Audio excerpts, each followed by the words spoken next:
हम जैसे कोरोना योद्धाओं का मनोबल टूटता है कि देखिए हम लोग अपनी पूरी क्षमता से लड़ने की कोशिश कर रहे हैं उस कोविड से, और यहाँ पे जब ये देखते हैं कि ये फला व्यक्ति बोलता है, फला प्रवक्ता बोलता है कि हमारी जिम्मेदारी नहीं थी जी, इनकी जिम्मेदारी थी, मेरी जिम्मेदारी नहीं थी जी, इनकी जिम्मेदारी थी।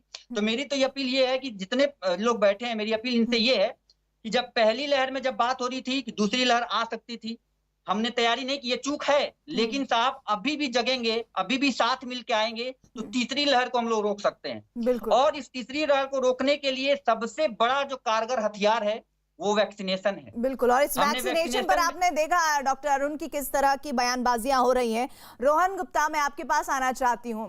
अभी तक तो जब भी चर्चाएं होती थी तो कांग्रेस पार्टी के तमाम नेता प्रवक्ता यही कहते थे कि 70 सालों में ही ये हुआ, 70 सालों में ही वही हुआ, बाकी समय कुछ नहीं हुआ। अब तो उद्धव सरकार भी कहने लगी है कि एनडीए सरकार पर उन्होंने सवाल उठाया और कहा है कि अभी भी मौजूदा जो सरकार है वो नेहरू और गांधी के बनाए हुए सिस्टम पर चल रही है। ऐसा क्यों लगा आप लोगों को?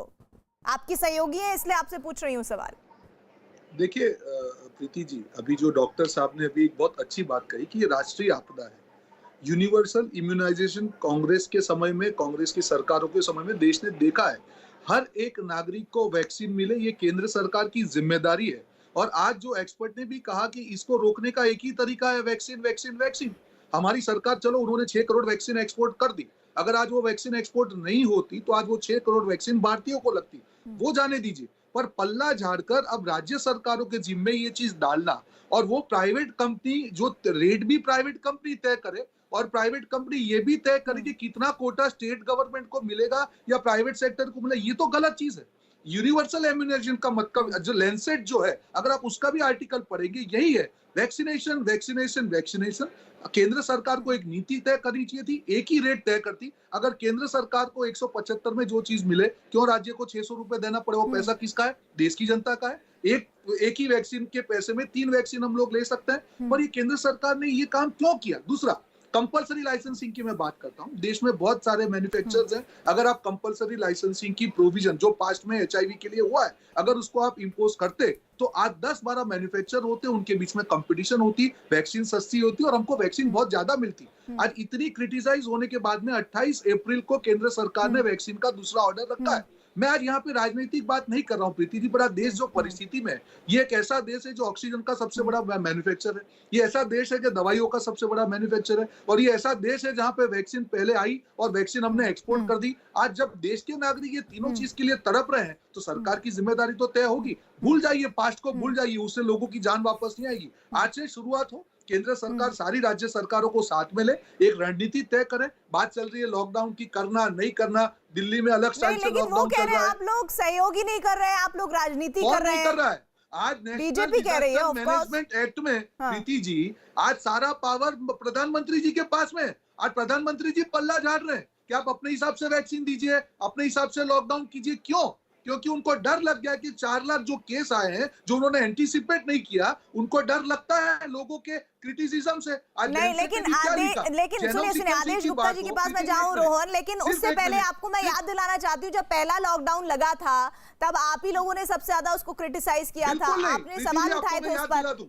मैं उस टाइम पे भी डिबेट में था, हमने लॉकडाउन का विरोध नहीं किया। उस टाइम पे यही कहते थे कि लॉकडाउन में आपका जो यूज करना है, टेस्टिंग को, ट्रेसिंग को, ये हमको करना चाहिए था। उस टाइम पे भी हमने नहीं किया। नहीं, आपने लॉकडाउन का आप लोगों ने विरोध किया था। हो सकता है उसमें कांग्रेस पार्टी की तरफ से आपने ना किया हो, लेकिन लगभग कांग्रेस पार्टी के हर नेता ने उस वक्त लॉकडाउन का विरोध किया था। इश्यू नहीं होता अगर सरकार हर आदमी के अकाउंट में 6000 रुपए डालती, तो आज माइग्रेंट लेबर का इश्यू नहीं होता। हमने कभी लॉकडाउन का विरोध नहीं किया। आज भी राहुल जी ने क्या कहा, आप कीजिए, पर उसमें आपको जेनोम सीक्वेंसिंग की बात हो, वैक्सीनेशन की बात हो, दवाइयों की बात हो, आर्थिक पैकेज की बात हो, सारी चीजों को इकट्ठा करके कीजिए। पूरा देश आपके साथ है। आदमी की जान से इस कदर खिलवाड़ किया जा रहा है। अभी कितने परिवार तबाह हो गए, और अगर वैक्सीन नहीं पहुंची तो कितने परिवार तबाह हो जाएंगे? आप लोगों को अंदाजा है इस बात का?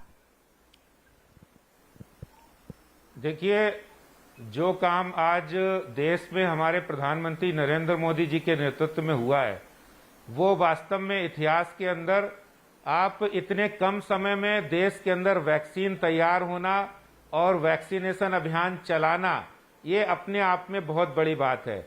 मैं कांग्रेस के मित्रों से पूछना चाहता हूं कि संकट के समय राहुल बाबा कहाँ हैं, कांग्रेस कहाँ है? लोगों की मदद करने की बजाय ये लोग राजनीति कर रहे हैं। कहीं नहीं है। वहीं पर भारतीय जनता पार्टी सेवा का काम कर रहे हैं। अब कांग्रेस पार्टी को अपना काम करना पड़ेगा क्योंकि आप केंद्र में है। ये क्या बात हुई? वो लोग नहीं कर पाए तभी तो आप लोग हैं।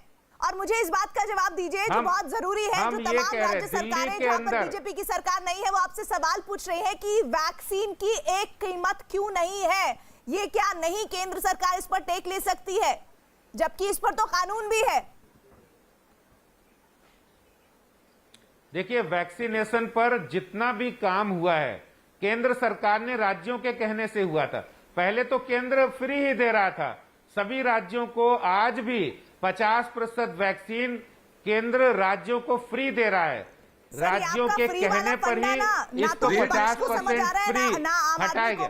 आप देखिए, ये राज्यों के कहने पर ही ये किया गया। उनके परिचित में जिन्होंने सुनिए जिन्होंने भी वैक्सीन लगवाने की कोशिश की है बाहर कहीं अस्पताल में, तो 700 से लेकर 900 से लेकर 1200 रुपए तक का रजिस्ट्रेशन उन्हें देना पड़ा है।